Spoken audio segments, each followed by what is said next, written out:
नमस्कार. या सत्रात आपले स्वागत आहे. आज आपण शोध घेणार आहोत की कशा प्रकारे आपण आपले आवाज रेडिओ सिग्नल्समध्ये आणि पुन्हा मागे बदलण्यासाठी OFC ट्रेनर किट वापरू शकतो. हे आपले शब्द, उद्देश्य वेव्हजमध्ये बदलण्यासारखे आहे, ज्या हवेतून प्रवास करतात आणि नंतर पुन्हा साऊंड मध्ये रूपांतरित होतात. आपण सुरुवात करूया आणि पाहूया की ते सर्व कसे काम करते. उद्दिष्टे. या सत्राच्या शेवटी तुम्ही पुढील कार्यास सक्षम व्हाल. फ्रिक्वेन्सी मॉड्युलेशन आणि डिमॉड्युलेशन स्पष्ट करणे आणि OFC ट्रेनर किट वापरून व्हॉइस लिंकद्वारे फ्रिक्वेन्सी मॉड्युलेशन आणि डिमॉड्युलेशनचे प्रात्यक्षिक करणे. डिमॉड्युलेशन म्हणजे मॉड्युलेटेड कॅरियर वेव्ह कडून original information carrying signal extract करणे असे व्याख्यायित केले जाते. डिमॉड्युलेटर म्हणजे एक इलेक्ट्रॉनिक सर्किट असते जे मुख्यत्वे मॉड्युलेटेड कॅरियर वेव्हकडून इन्फॉर्मेशन कंटेंट रिकव्हर करण्यासाठी वापरले जाते. डिमॉड्युलेशनची गरज. डिमॉड्युलेशन म्हणजे मॉड्युलेटेड सिग्नल कडून ओरिजिनल सिग्नल रिकव्हर करण्याची प्रक्रिया आहे. सिग्नलचे मॉड्युलेशन दूर अंतरावर सिग्नल ट्रान्समिट करण्यासाठी बँडविड्थ आवश्यकता कमी करून केले जाते. ते मल्टिप्लेक्सिंगमध्ये देखील मदत करते, म्हणजे अनेक सिग्नल्स एका सिंगल चॅनलवर ट्रान्समिटेड केले जाऊ शकतात. परिणामी स्पेक्ट्रमचा कार्यक्षम वापर केला जातो. मॉड्युलेशन हे रेडिओ फ्रिक्वेन्सीच्या मदतीने केले जाते, जे मानवी कानाच्या ऑडिबल रेंजच्या बाहेर असते. ओरिजिनल इन्फॉर्मेशन पुन्हा प्राप्त करण्यासाठी आणि ते मानवांसाठी ऑडिबल रेंजमध्ये बनवण्यासाठी डिमॉड्युलेशन प्रोसेस आवश्यक असते. डिमॉड्युलेशनचे वेगवेगळे प्रकार आहेत, ते पुढीलप्रमाणे: अँप्लिट्यूड डिमॉड्युलेशन, फ्रिक्वेन्सी डिमॉड्युलेशन आणि phase demodulation. Frequency demodulation. Frequency demodulation, ज्याला FM डिमॉड्युलेशन म्हटले जाते, ती फ्रिक्वेन्सीमध्ये मॉड्युलेटेड केलेल्या कॅरियर वेव्हकडून ओरिजिनल इन्फॉर्मेशन सिग्नल एक्स्ट्रॅक्ट करण्याची प्रोसेस आहे. फ्रिक्वेन्सी डिमॉड्युलेशनचे प्रकार खालीलप्रमाणे आहेत: slope detector, ratio detector, phase locked loop किंवा PLL. Slope detector. Slope detection ही फ्रिक्वेन्सी डिमॉड्युलेशनसाठी वापरली जाणारी सिंपल मेथड आहे. ती या फॅक्टवर आधारित असते की FM सिग्नलमधील फ्रिक्वेन्सी डेव्हिएशन सिग्नलच्या स्लोपमधील बदलांशी सारखे असते. ऑपरेशन. सर्किटद्वारे पास झालेल्या FM सिग्नलमध्ये त्यातील स्लोपमधील बदल डिटेक्ट केले जातात. या सर्किटचे आउटपुट फ्रिक्वेन्सी डेव्हिएशनच्या प्रमाणात असते आणि त्यामुळे मॉड्युलेटिंग सिग्नल रिकव्हर केला जाऊ शकतो. Ratio detector. रेशिओ डिटेक्शन हे जास्त सोफिस्टिकेटेड टेक्निक आहे, जे इनपुट FM सिग्नल आणि एक लोकल ऑसिलेटर मधील फेज डिफरन्सची तुलना करते. Operation. Input FM signal carrier फ्रिक्वेन्सीला लोकल ऑसिलेटर सिग्नलसह मिक्स केला जातो. या सिग्नल्समधील फेज डिफरन्सची नंतर तुलना केली जाते आणि आउटपुट हे फ्रिक्वेन्सी डेव्हिएशन प्रमाणात असते. फेज लॉक्ड लूप किंवा PLL.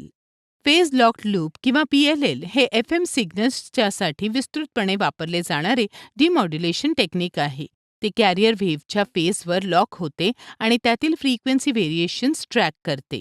ऑपरेशन. इनकमिंग FM सिग्नलची व्होल्टेज कंट्रोल ऑसिलेटर किंवा VCO आउटपुट सह तुलना केली जाते. डिमॉड्युलेशनचे फायदे. ते एका सिंगल चॅनलद्वारे मल्टिपल सिग्नल्स पास होऊ देते आणि बँडविड्थचा कार्यक्षम वापर करण्यात मदत करते. ते ओरिजिनल सिग्नल रिकव्हर करण्यात मदत करते, जे त्यातून ओरिजिनल इन्फॉर्मेशन प्राप्त करण्यासाठी अत्यावश्यक आहे. ते नॉईज इम्युनिटीमध्ये सुधारणा करते, ज्यामुळे सिग्नलच्या विश्वसनीयतेत सुधारणा करण्यात मदत होते. ते AM, FM आणि PM सिग्नल्स डिमॉड्युलेट करू शकते.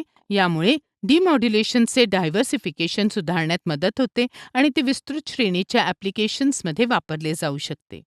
डिमॉड्युलेशनचे वापर. Radar system. Demodulation technique radar सिस्टममध्ये रेंज, अँगल आणि खूप अधिक विषयी इन्फॉर्मेशन एक्स्ट्रॅक्ट करण्यासाठी वापरले जाते. ते नॅव्हिगेशन, वेदर मॉनिटरिंग आणि डिफेन्समध्ये मदत करते. टेलिव्हिजन. डिमॉड्युलेशन टेक्निक व्हिडिओ आणि ऑडिओ सिग्नल्स रिकव्हर करण्यासाठी वापरले जाते, जे टेलिव्हिजन प्रोग्राम्स योग्य प्रकारे डिस्प्ले करण्यात मदत करते. Radio broadcasting. डिमॉड्युलेशन ब्रॉडकास्ट केले जाणारे ऑडिओ सिग्नल्स एक्स्ट्रॅक्ट करण्यासाठी वापरले जाते. ते फ्रिक्वेन्सी स्पेक्ट्राच्या विस्तृत श्रेणीमध्ये ब्रॉडकास्ट करण्यासाठी AM आणि FM सिग्नल्स रिट्रीव्ह करू शकते. Underwater communication. अंडरवॉटर कम्युनिकेशनसाठी अकॉस्टिक सिग्नल्स वापरले जातात. हे सिग्नल्स डिमॉड्युलेटेड करणे आवश्यक असते, ज्यामुळे खोल समुद्रामधून येणारी ओरिजिनल माहिती प्राप्त केली जाऊ शकते. मेडिकल. इंटरनल ऑर्गन्सची इमेज जनरेट करण्यासाठी डिमॉड्युलेशन टेक्निक वापरले जाते. ते MRI आणि अल्ट्रासाऊंडमध्ये विस्तृतपणे वापरले जाते. पुढे आपण OFC ट्रेनर किट वापरून व्हॉइस लिंकद्वारे FM मॉड्युलेशन आणि डिमॉड्युलेशन पार पाडणार आहोत. यासाठी तुम्हाला खालील टूल्स आणि इक्विपमेंट आवश्यक असतील, जसे optical fibre communication trainer kit 1, fibre optic cable 1, banana pins आवश्यकतेप्रमाणे, माईक 1. आता आपण OFC ट्रेनर किट वापरून व्हॉइस लिंकद्वारे FM मॉड्युलेशन आणि डिमॉड्युलेशनच्या पायऱ्या पाहणार आहोत. Power supply connection. योग्य ऑपरेशनची खात्री करण्यासाठी आपण दोन्ही OFC ट्रेनर किटसाठी पॉवर कनेक्शन स्थापित करून सुरुवात करूया. त्यांच्या पॉवर आउटलेटमध्ये डिव्हाइसचे पॉवर कॉर्ड्स प्लगिंग करून सुरुवात करा. पुढे जाण्यापूर्वी डबल चेक करा की पॉवर स्विच ऑन पोझिशनमध्ये आहे. Microphone connect. पहिली पायरी म्हणजे मायक्रोफोन OFC ट्रेनर किटच्या ऑडिओ इनपुट सर्किटला कनेक्ट करणे. यामुळे आपण ते ऑडिओ सिग्नल इनपुट करू शकतो जे आपल्याला ऑप्टिकल फायबर कम्युनिकेशन सिस्टमद्वारे ट्रान्समिट करायचे आहेत. खात्री करा की कनेक्शन्स पक्की केलेली आहेत, ज्यामुळे कोणताही सिग्नल लॉस किंवा इंटरफिअरन्सला प्रतिबंध होईल. फ्रिक्वेन्सी मॉड्युलेटरशी कनेक्ट करणे. पुढे आपण फ्रिक्वेन्सी मॉड्युलेटरशी कनेक्टिंग करून व्हॉइस लिंक मॉड्युलेशनसाठी तयार करूया. यासाठी OFC ट्रेनर किटवर ऑडिओ इनपुट सर्किटचे आउटपुट पोर्ट शोधा. एक योग्य केबल वापरून ऑडिओ इनपुट सर्किटमधून आउटपुट सिग्नल घ्या आणि तो फ्रिक्वेन्सी मॉड्युलेटरच्या इनपुट पोर्टशी कनेक्ट करा. ट्रान्समिशनसाठी तयारी करणे. आता फ्रिक्वेन्सी मॉड्युलेटरचे आउटपुट एमिटर सर्किटच्या इनपुटशी कनेक्ट करा. हे आउटपुट पोर्ट एमिटर सर्किटच्या इनपुट पोर्टशी कनेक्ट करण्यासाठी योग्य केबल वापरा. एमिटर सर्किटचे वेगवेगळे ऑपरेटिंग मोड्स असण्याची शक्यता आहे, ज्यात ॲनालॉग आणि डिजिटल मोड्स सामील आहेत. फायबर ऑप्टिक केबलद्वारे ट्रान्समिशन करण्यासाठी आपल्याला एमिटर सर्किट डिजिटल मोडमध्ये सेट करणे गरजेचे. पुढची पायरी म्हणजे फायबर ऑप्टिक केबलचे एक टोक एमिटर सर्किटच्या आउटपुट टर्मिनलला कनेक्ट करणे. पुढे आपण फायबर ऑप्टिक केबलचे दुसरे टोक डिटेक्टर सर्किटच्या इनपुटशी कनेक्ट करणार आहोत. खात्री करा की फायबर ऑप्टिक केबल दोन्ही टोकांना कनेक्टेड आहे. Safety tip. फायबर स्ट्रँड्स किंवा कनेक्टर्सची हानी टाळण्यासाठी फायबर ऑप्टिक केबल्स काळजीपूर्वक हाताळणे अत्यंत महत्त्वाचे आहे. डिमॉड्युलेशन सेटअप. डिटेक्टर सर्किटचे आउटपुट कंपॅरेटर सर्किटच्या इनपुटशी कनेक्ट करा. खात्री करा की केबलचे हे टोक योग्य कनेक्टर्ससह टर्मिनेटेड होत आहे, जे कंपॅरेटर इनपुट पोर्टशी सोबत आहे. पुढे आपण कंपॅरेटर आउटपुटचे फेज लॉक्ड लूप डिटेक्टरच्या इनपुटशी कनेक्ट करणार आहोत. हे कनेक्शन स्थापित करण्यासाठी योग्य केबल्स किंवा कनेक्टर्स वापरा, ज्यामुळे खात्री होईल की कंपॅरेटरकडून PLL डिटेक्टरकडे जाणारा सिग्नल पाथ योग्य प्रकारे कनेक्टेड आहे. डिमॉड्युलेटेड सिग्नलचे निरीक्षण करणे. पुढे आपण PLL डिटेक्टरचे आउटपुट लो पास फिल्टर सर्किटच्या इनपुटशी कनेक्ट करणार आहोत. लो पास फिल्टर सर्किट डिमॉड्युलेटेड सिग्नलमध्ये उपस्थित असलेला कोणताही हाय फ्रिक्वेन्सी नॉईज किंवा इंटरफिअरन्स काढून टाकण्यास मदत करते. पुढे आपल्याला निरीक्षणासाठी एक योग्य अँप्लिट्यूड प्राप्त करण्यासाठी फिल्टर्ड सिग्नल अँप्लिफाय करणे गरजेचे आहे.